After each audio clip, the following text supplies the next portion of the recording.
so small. Watch the clock ticking off the wall. But tonight I'm letting it go. Spend my coin for sure.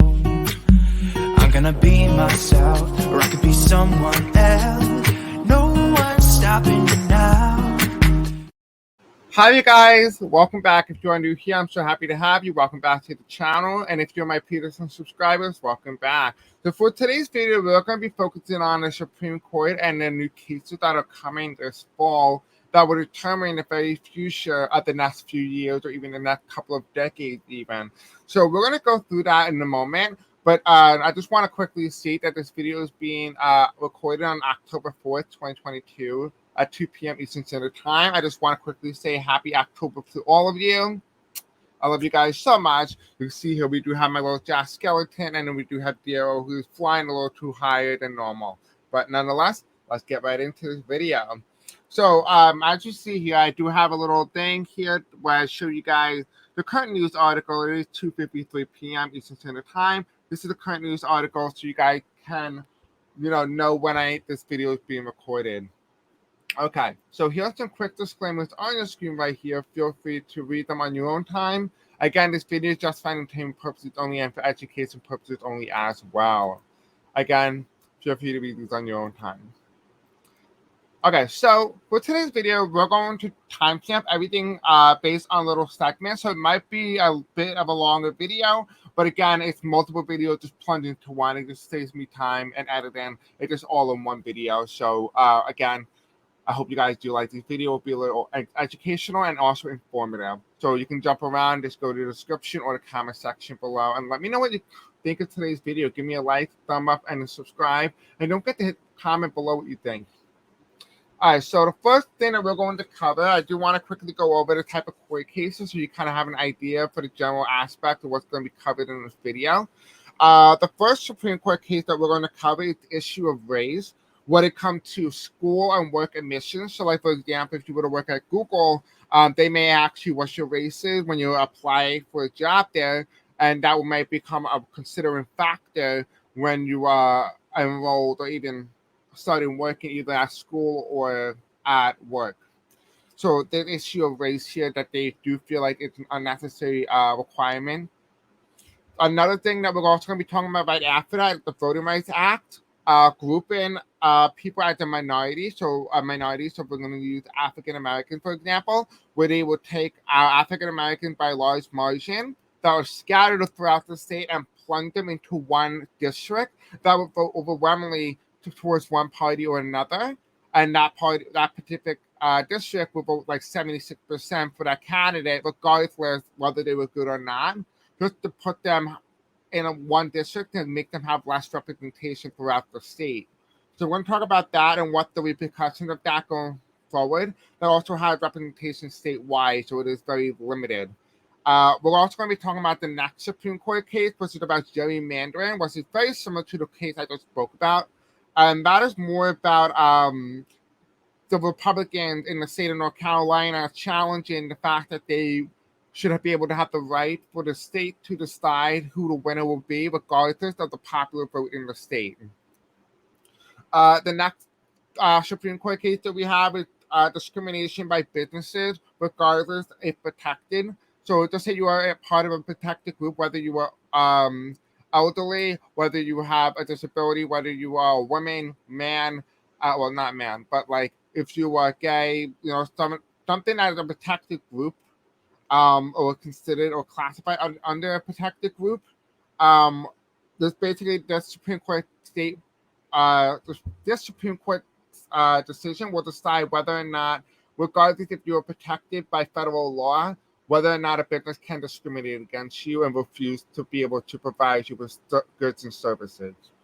We do have here as well is the next Supreme Court case is about animal abuse and food safety. So we're going to be talking about that and how that course is going to come up. And then last but not the least, we're also going to cover the Clean Water Act and what that holds in terms of the environmental protections and the laws that are currently in place and whether or not they're going to be repealed. So those are what we're going to be covering in today's video. Again, everything is timestamped in the description below if you just want to jump through certain segments of this video. Totally understandable. Again, everything is put all together just so I don't have to make as many videos and just do it all in one shot. Okay, so let's get into it. Okay, so the first thing that we're going to ask and cover today is the student for fair admission versus the University of North Carolina. To give you a little bit of background information so you kind of understand what's happening with the Supreme Court case. This case was challenged in the consideration of race in the admission process at Harper University and the University of North Carolina, but could easily end up having much wider consequences for all colleges. Grutner versus Bollinger, a narrow 2003 case, which justices held that the University of Michigan Law School could consider applicant race as one of the many factors in the admission process. In an effort to assemble a diverse student body, they are arguing to overturn a court case that race should not be a considered factor. So that is what we're going to be covering in today's video. We're going to cover this specific Supreme Court case right now. So let's see. And then she's like, I might be able to tell you if they're going to repeal it or not, but I'm just going to give you the overall story in the card and kind of see what way the Supreme Court is leaning. We do have a brand new Supreme Court, Jackson, and so we're going to take a look at there and see how she may vote if it comes up in the cards. Okay, Pearson is Tommy, students for fair admission and University of North Carolina Supreme Court case. How's the Supreme Court feeling on this in this regard? How are the Supreme Court feeling in terms of making a decision?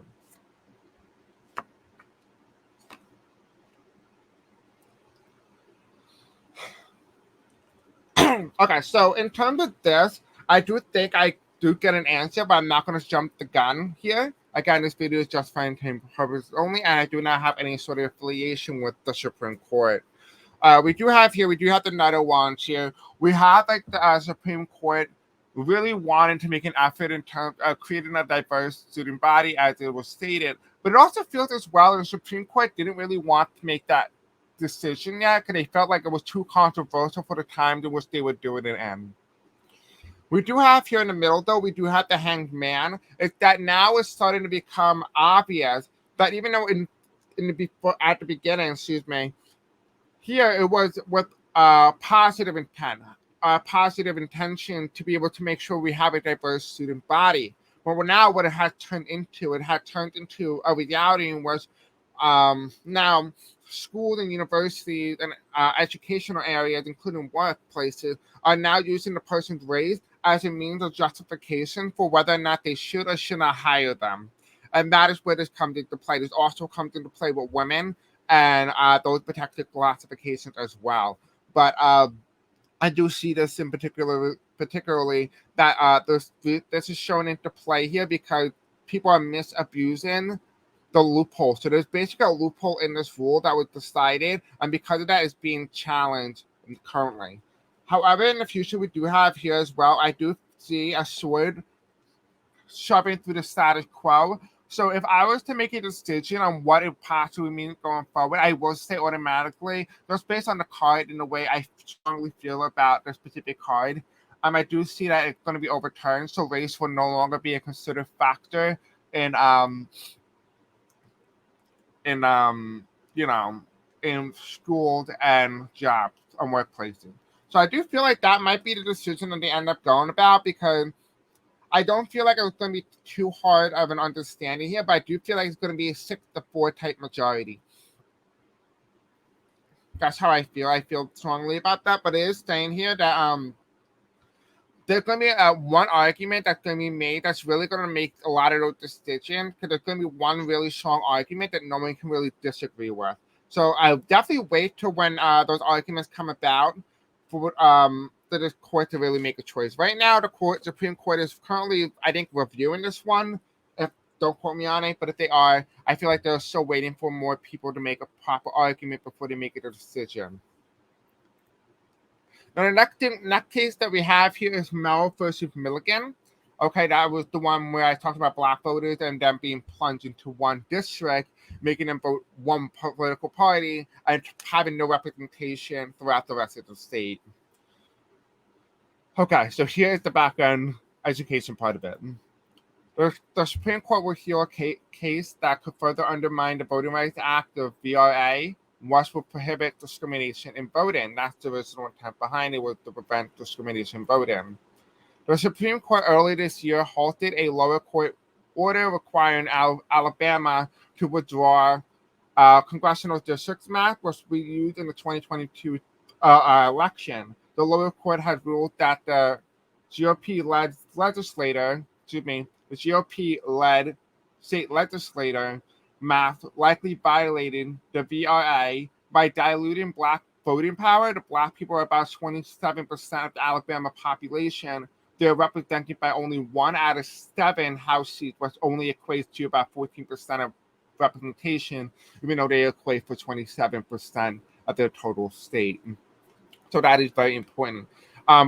While we're doing that and going through this case, I am going to show you a little bit of the redistricting map in the state of Alabama. So we are going to find that here. Oops, I just messed that. Hold on. We're going to go to the state of Alabama. Okay, this is the old map, right? What they did was they were able to take a state from the old map, was the Democratic 39 leaning. Can you guys see this? Oops, yeah, you can see that. Okay. And in the new map, they were able to make it 29. So what they did was they added more African Americans while also strengthening the Republican Party's power in the rest of the state, or the rest of the district, by diluting and shoving all the African Americans in one district without not giving them proper representation. So they plunged them right into the Alabama 7th district. So, yeah. So out of 6 Republican-leaning seats, only the Democrats gained 1, which is the minority aspect. So that is where that is a problem, because they're not being accurately represented, regardless whether or not they are voting in a specific way. The Republicans in general are afraid of African Americans from voting, particularly because they feel like they may vote Democratic 100%, but really, if they weren't anti-voting, chances are a lot of African Americans may consider the Republican Party as a viable possibility to vote for, but they make it very impossible, and that is on them.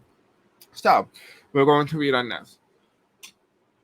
So, Spears Angel, tell me, for Merrill versus Milligan in the state of Alabama, with the challenges of diluting minority power when it comes to voting, how does the Supreme Court feel about this specific case? Is this possible? Can you provide us with a potential outcome that we may witness in the future?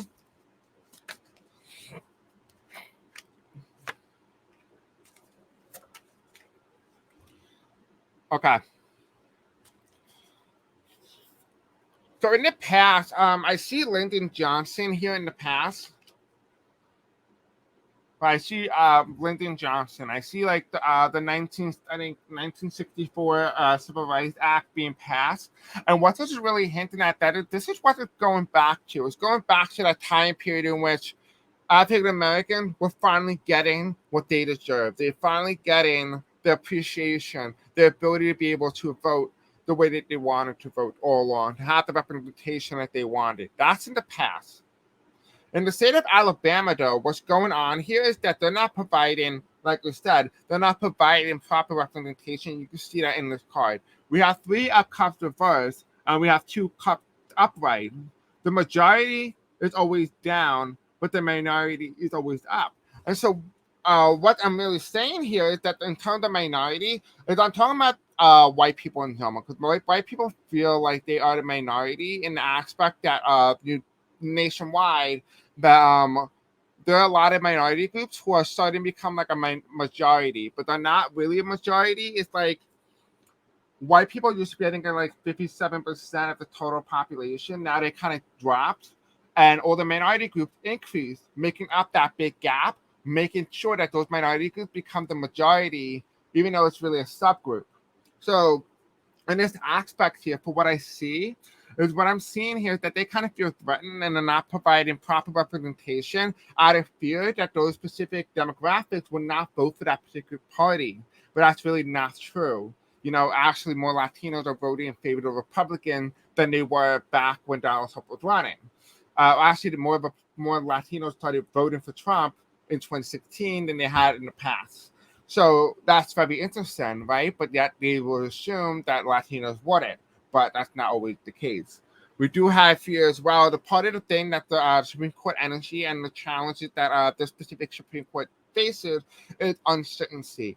Is whether or not they are able to make an accurate decision, because this is going to be a decision that will not only affect the state of Alabama, this would affect nationwide. And so I feel like this needs to go through a lot more arguments, a lot more talk, a lot more decision before they've come to a final conclusion. I do feel that in the state of Alabama, that is going to be a little bit touchy because it's going to make people think of maybe conspiracy theories that they're saying that, hey, they're providing more power to this specific minority group and it's not fair to us.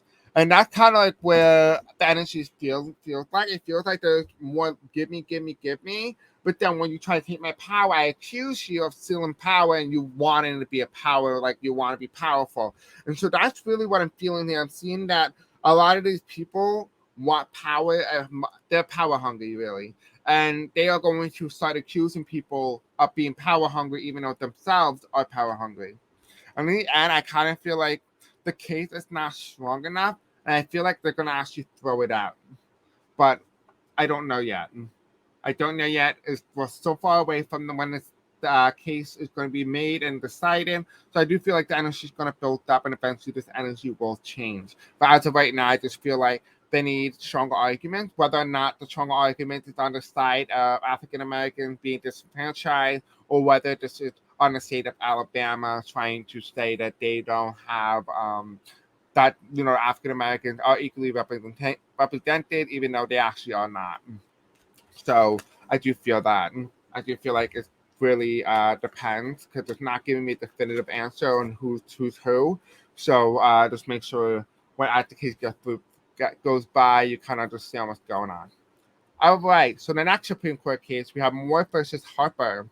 Now, this is another election Supreme Court case. We have this is about an appeal backed by the Republicans out of the state of North Carolina that had the possibility of sending reparations throughout the entire electoral process in the United States. So if you don't know what that means, it basically means that this specific Supreme Court decision will decide the way elections are decided in many states across the United States. So, for example, this case arises from an age-old dispute. So there's been a very long time. There's been an argument that's been constantly made and been decided for years. Okay, so this is not just out of the blue. This has been something that's been ongoing for I think about like a century or two.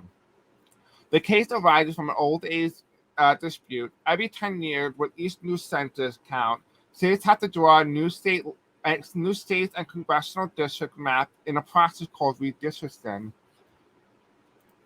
The process of redistricting is largely governed by the state laws, but every state must adhere to the few federal requirements. The first of these hold on. This person whoever wrote this did not write this correctly. Hold on. The first of these is that each district contains roughly the same number of people.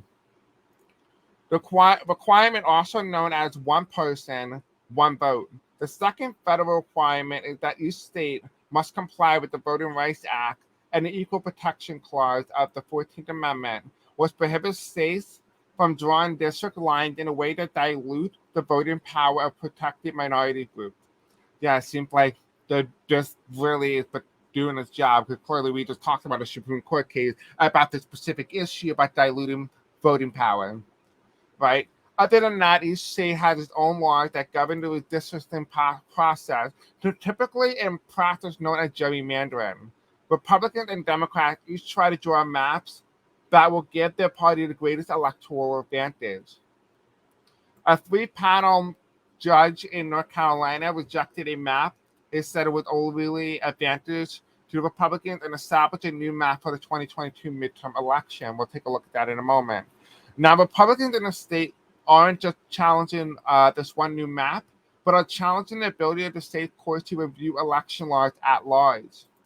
In the state of North Carolina, where Moore versus Harper originated, the district map was so extremely gerrymandered that, quote, an evenly divided popular vote would have awarded 10 of the 14 congressional seats to the Republicans and only 4 to the Democrats.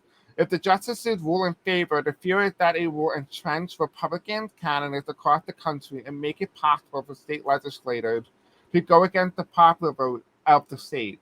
A decision that could result in a situation where the majority of voters choose one presidential candidate and the state gives the electoral vote to a losing candidate.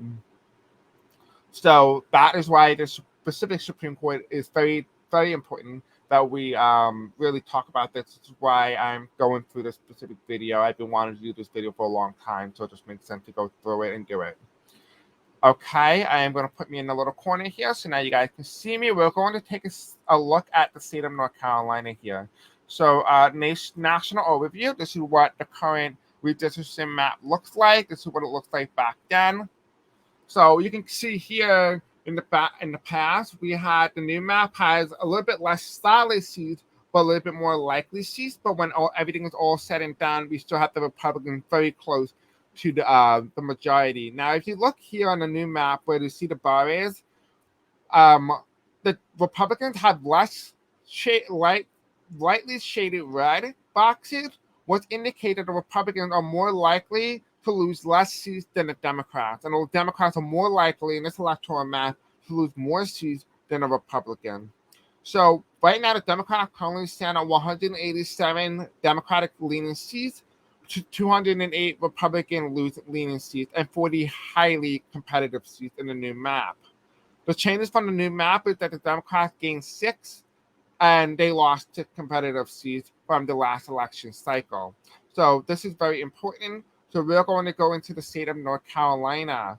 Okay, this actual map in itself is in litigation right now because that is a Supreme Court decision that is currently being decided. But if you are to take overall look over here, you can see that different states are more likely to give the possibility of the Democrats gaining possible control of the state legislature if they were to do well in the state of North Carolina. As for the Republicans, where they were only putting, I think, 2 seats for the Democrats out of the entire 14 electoral district that they have available. We're going to go take a look into a highly, what to call it? Yeah, so let's see. What state is very gerrymandered? Okay, let's go to the state of Kentucky. So if you look in the state of Kentucky, you know, the Republicans and the Democrats here like to gerrymander. So I'm going to show you both states, but you can see here the Republicans gerrymandered the state so much so that it's almost impossible for the Republicans to lose any of these seats, almost a full-on guarantee. But as for the Kentucky 3rd District, they put all the Democrats in one little area, which is the only city in Kentucky, really, that votes in favor of the Democratic Party, making that little district the only representation in the Democrats' history. Right? If you compare that to the old map, they're pretty much the same. Nothing really changes from the old map. Now we're going to go back to the national overview, and we're going to go to a state such as the state of Florida for the Republican. Okay, so the Republicans back then, even though this map is a little bit favorable to the Democrats in terms of maintaining seats, however, the Democrats will not be able to win the legislature because it's what's known as the Ron DeSantis map, I believe it's called. And the Ron DeSantis map basically makes it impossible. If you look on the bottom right corner, you'll see the little bar here. Makes it impossible for the Republicans to lose the state legislature, almost a full-on guarantee for the Republicans to always have control of the state legislature for the next 10 years. And what they did was they're able to take all the little possible toss-up district and make them very Republican, making it so it's impossible for the Democrats to even make a comeback. Right? So there are 8 Democrat-leaning seats, 18 Republican-leaning seats, and 2 highly competitive seats. So the Republicans in this electoral map gained 4 seats and minus 3 competitive seats, basically diluting the power of the voters, really, is what this is. It's diluting power of the voters. Now, you're probably just saying, oh, well, he's just showing the Republican stuff. Don't worry, I'm going to show you some of the Democrats gerrymandered states right now. Let's go to, what state here? Delaware doesn't have it. New Jersey. Let's go to the state of New Jersey. New Jersey is a very perfect example besides the state of Massachusetts that clearly showed that not only is it popular among the Republicans, but it's also very popular among the Democrats as well, that the Democrats will take certain districts and make them Democratic so they're less likely to lose them compared to the last election cycle. So if you would take a look here, in the old electoral map, the Republicans had 3 districts. Now they only have 2. So you can see the gerrymandering in the state has become more prevalent because of the possibility of the Republicans saying that they wish to gerrymander the state. Now, this is the perfect gerrymandered map. You have no Republican majority in any of these districts, even though Donald Trump had won here with enough votes. So it's like above 30%, I believe. But if you look here, you see none of them are Republican. They're all solidly Democrats. And what they did was they were able to take certain districts and kind of talk a little bit and make sure that they jam-packed Democrats in each district, making so that it's solid district, which is why there's no Republican district at all. Like literally no Republican district at all in the state. So this is the perfect example of gerrymandering in any state. So this is not only just among Republicans, but also among Democrats as well. So let's go back to Moore versus Harper. What are you going to pick? So Spears saying, so tell me, for the Supreme Court case about Moore versus Harper, what is the Supreme Court case energy feeling like on this specific case that will decide the electoral future of the United States and gerrymandering in general?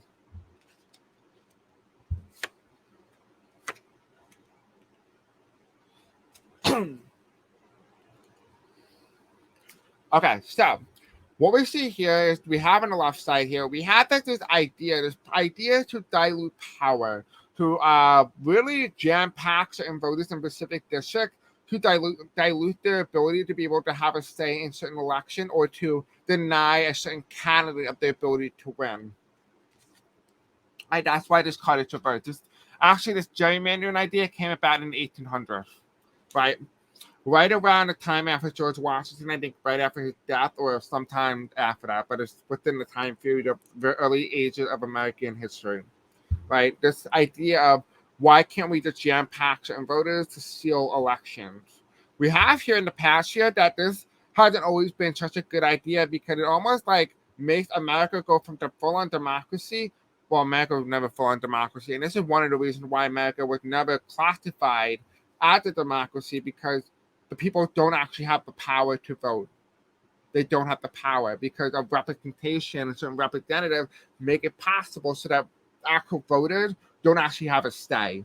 And this is why this is very important. Because it shows here that this showed time and time again, but even though if the Democrats win the popular vote in the state, statewide, they may not actually win any sort of seats, or they may not even win the majority of the seats. And that's what it's saying here, that it shows time and time again that even though whoever wins the majority of the vote will not always gain seats, and that is particularly because certain states were just gerrymandered so that there was impossible way for them to go with a certain political party or another. And that's really what it starts showing here, showing that there has been time and time again that this does not always choose the winner, and that has been very prevalent with aka the electoral process in 2016, before that. The candidate won the popular vote but lost the electoral college. This also plays in the same way. The electoral college is a big version of the gerrymandering process and how they dilute certain voters and being able to have a certain say. Now, for the outcome card here, we have the Ten of Cups. And the Ten of Cups could go either way. The Supreme Court could decide to abolish gerrymandering and make it a fair and free election, or they could side with the Republicans and make it a very damning, very dangerous situation where certain candidates would just deny certain winners of their vote and just flat out would deny them overall. Now, for this specific card here, Spirit saying, so Tommy, can you get a little bit more information on this specific Ten of Cups card? After the Supreme Court makes the decision on Moore versus Harper, how is the country looking like electorally?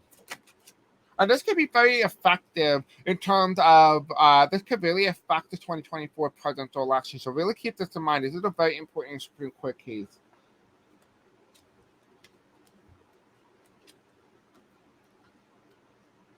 Okay, so it seems here that there's going to be certain things that are thrown out and certain money that. Okay, so hold on, excuse me. I'm going too far ahead of myself. So we have here certain competitive races, certain competitive district or representation in terms of that regard. It feels as if this specific area is telling me that it's possible that the Supreme Court makes a decision to go against what's the free and fair decision and decide with the Republicans on this. And it feels like it's possible that there's less competitive seats or less of a say in terms of competitiveness. Because I see less of money being funneled through certain districts. And that also could possibly be that, okay, one an outcome here is that it says that the Supreme Court sides with the Republicans on this regard.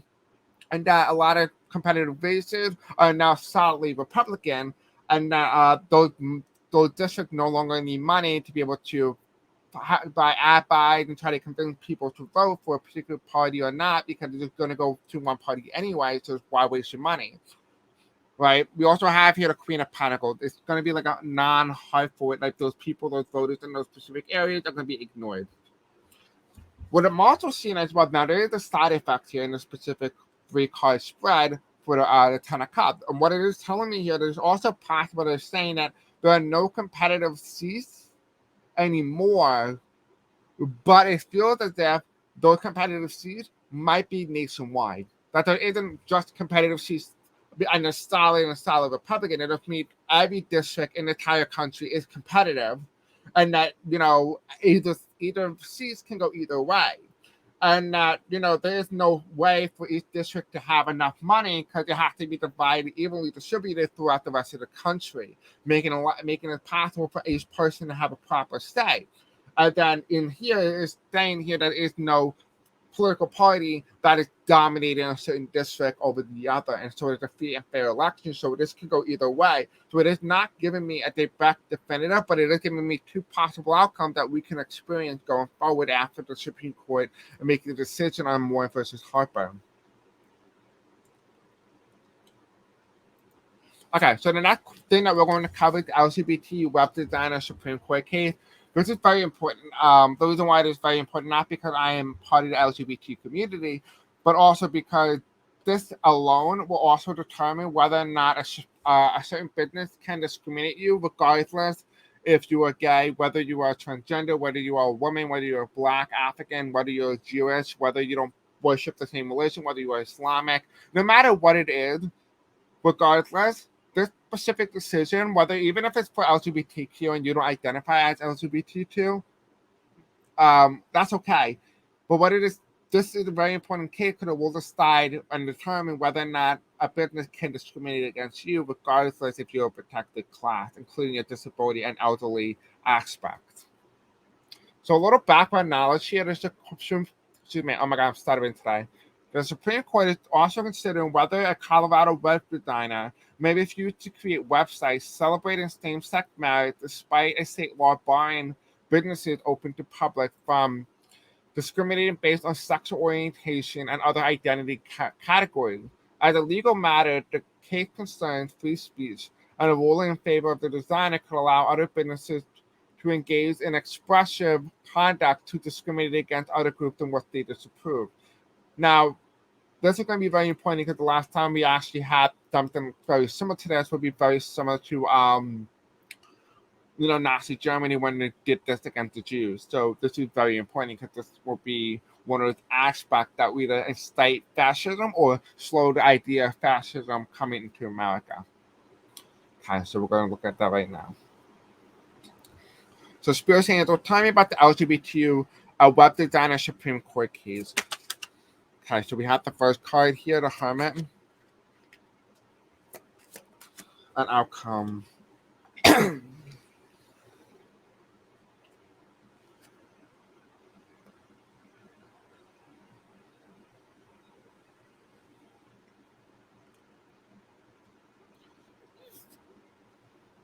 Can I get clarification for the card?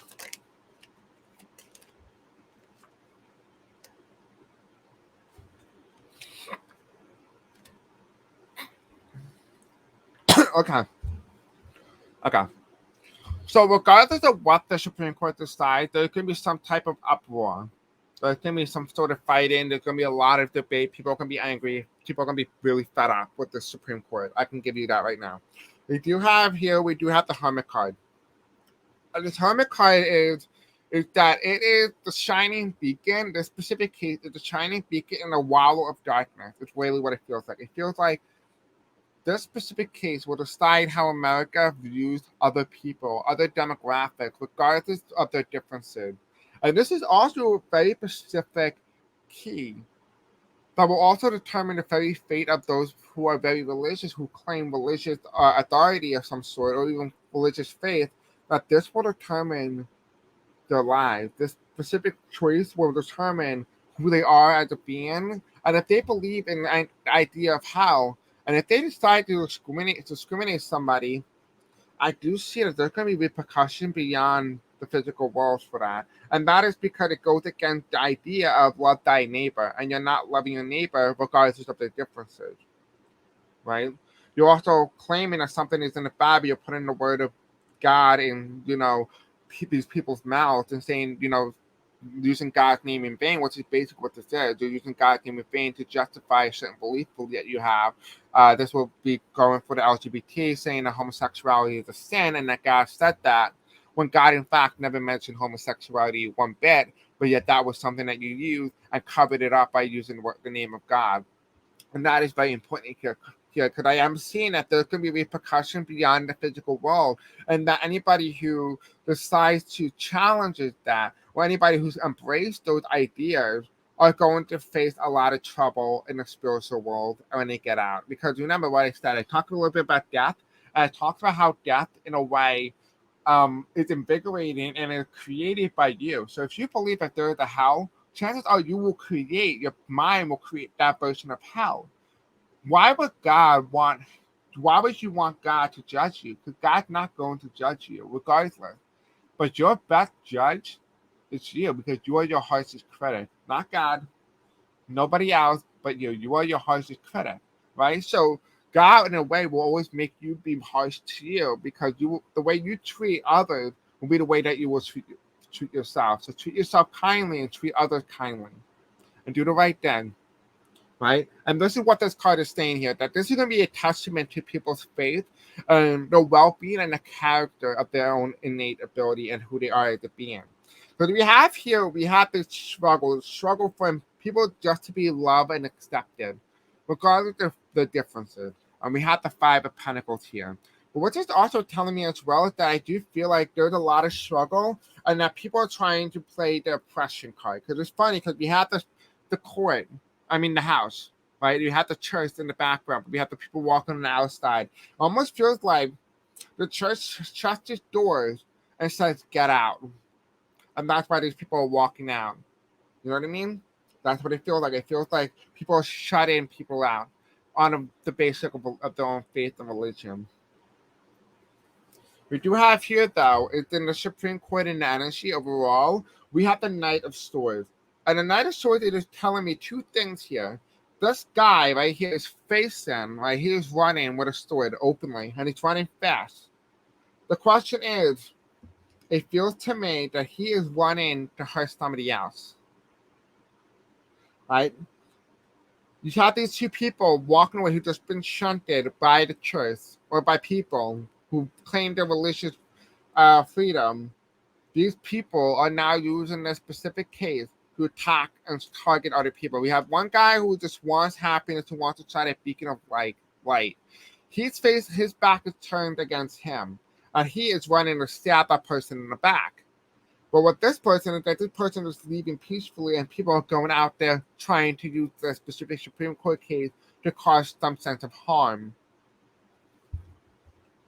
And in the future, though, I asked for clarification. We do have here the Supreme Court. I don't think, again, guys, this is just for entertainment purposes only, but I do feel that the Supreme Court will not decide in favor of LGBT and anti-discrimination laws and it will actually decide with the baker in this regard. I do see, well, not the baker, but the web designer refusing to do business. I do see that they're going to cause some sort of uproar, and I do feel like there's going to be 5 Supreme Court justices that will vote in favor of repealing the lower court decision. I think in the state of Colorado, if I am correct. But I do feel like the Supreme Court will cause a lot of uproar, and a lot of people may get really hurt. Even physical violence may occur from the specific ruling. Okay. The next thing that we're going to cover is the National Producer Council versus Ross, aka Animal Cruelty Supreme Court case. Okay, this is all about a challenge to a California law that seeks to reduce cruelty to animals by requiring that pork sold in the states come from breeding pigs, housed in spaces that allow them to move around freely. Okay, so I studied the whole thing. This person needs to write better. I did not write this. I just copied and pasted, but I'll give you the sources at the end of the video. But again, this is basically saying that this California law states that to reduce animal cruelty, the animals must have the ability to roam freely. And this will also be for sanitary conditions as well, to make sure that no disease is spread in such small enclosed cases. So we're going to take a look at this. Okay, Spirit Angels, tell me about the National Pork Producer Council versus Ross Animal Cruelty Supreme Court case. How are they feeling on this Supreme Court case specifically? Okay.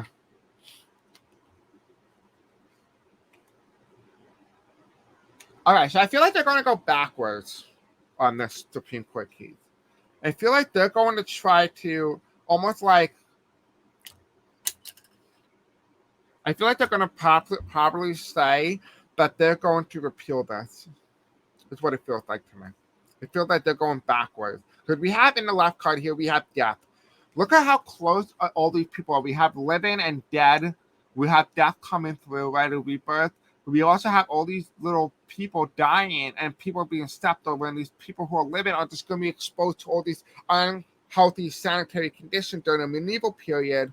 And it just kind of feels very similar to the Black Plague. So I would not be surprised back then that a lot of these animals who have abused or possibly part of the reason why we have salmonella and all these type of diseases, and that this is what happened in the past, which is why we have these sanitary conditions in place. However, that is being challenged by, I'm not exactly sure who's challenging it, but somebody is challenging this specific ruling in the state of California. And what they're doing is they're trying to say, well, we can't kill as many pigs because we have to go get out and catch them. That's what I'm saying, where I feel energetically. I'm not even sure if that's the argument, but it just feels like as if they're not making, or the production is being slowed down because they now have to make sure that these pigs get all these adequate care that they, in the past, it had ignored. And it just feels like, in a way, it feels like the Supreme Court is going to make the decision to go backwards, right? Because we have the Knight of Wands here. They know the right thing. The moral thing to do is to make sure that animals don't get abused. But I feel like they're going to totally disregard that and go backwards. So they're going to go back to the medieval time period, in which, diseases spread because of the unsanitary condition and also abuse of animals in certain cages and farms. I do see that here. I do see the medieval outlook here. I do see some bad things happening in terms of people getting really sick. And there might be something with feces involved in here. There might be some sort of feces infection in the food. So definitely, if whatever the Supreme Court decides here, maybe lay off the idea of eating bacon and pork and stuff like that, just to really minimize the possible effect of the specific Supreme Court ruling. Okay, so we have, this is the last one. Okay. So this one is the Sackett versus Environmental Protection Agency. Now, a lot of you guys may not know about this. I don't really know much about it, but I'll give you a little bit of background information on it. The Supreme Court will decide whether or not the proper test was used to decide if wetlands are, quote, navigable, oh my God, I can't even pronounce it, navigable waters. I don't even know what that means.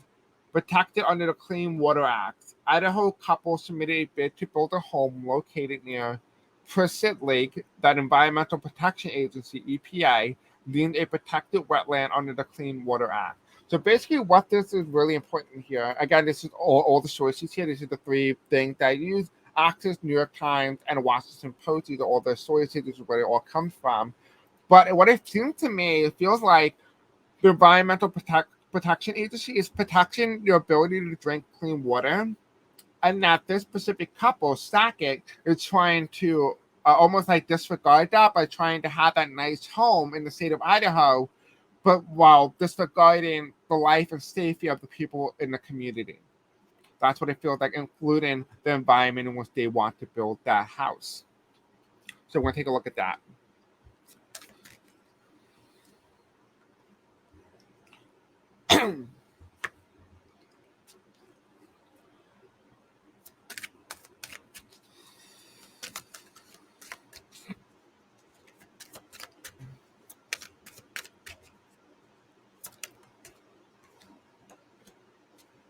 All right, so we have the Three of Pentacles, and the Three of Pentacles really states here clearly that certain licenses and laws are put in place to prevent certain sort of corruption with the water flow and also the environment in which it's being built. So there is certain requirements that need to be met before a building can go into construction in an area where they're surrounded by wildlife. Excuse me, I'm stuttering. This is so bad. This is really bad today. We do have the Queen of Swords reversed, and it is telling me that it hasn't always been very possible, considering the fact that a lot of Republican lawmakers in the state of Idaho believe that climate change is a hoax. And this is also being shown here. It's also saying that they kind of like disregard the law a little bit and kind of totally push the law out of the way. The agency did, and made their lives harder. This also comes to the fact of the Supreme Court, the lower court in the state of Idaho. I don't know what court that is, but I feel like they're going to play a major role here in this specific Supreme Court decision. We do have the justices reversed. I feel like this feels like the lower court decision. I feel like the lower court, whatever the lower court decision made, I feel like it's either going to be kept at the status quo or it's going to be overturned. By the status quo, I meant like it's not going to be overturned, or it's going to be overturned because it's reversed. So it's the exact opposite. So whatever they really made the decision on, it's going to be the opposite of it, or what it appears to be. We have the 1, 2, 3, 4, 5, 6, 7, 8, 9. 9 of Swords here. It's reversed. It tells me here that maybe potentially it's hinting at the couple, and the couples will be able to finally build a home on this protected wetland, basically totally disregarding life in general. And we do have here strength. So there is going to be a strong case here. It'll be really interesting to see what case is really the strongest. And whoever has the strongest case will be the one who will be the winner. So let's say Environmental Protection Agency has a strong case, they will be the winner. But if it's just the Sackett people, they will be the winner. So it really depends on the strength of a certain case and whether or not those decisions will be determined by those specific people. So that's what it feels like to me. It feels like there is no definitive answer. It's really determined on the strength of the case that will decide the outcome of the winner. I don't see a definitive answer for the specific one, but it is giving me a little bit of an idea of who might win, but we won't know exactly until the Supreme Court decides. All right, guys. I hope you guys liked today's video. Don't forget to give a thumbs up, a like, and subscribe. And I'll see you guys in the next video. Bye.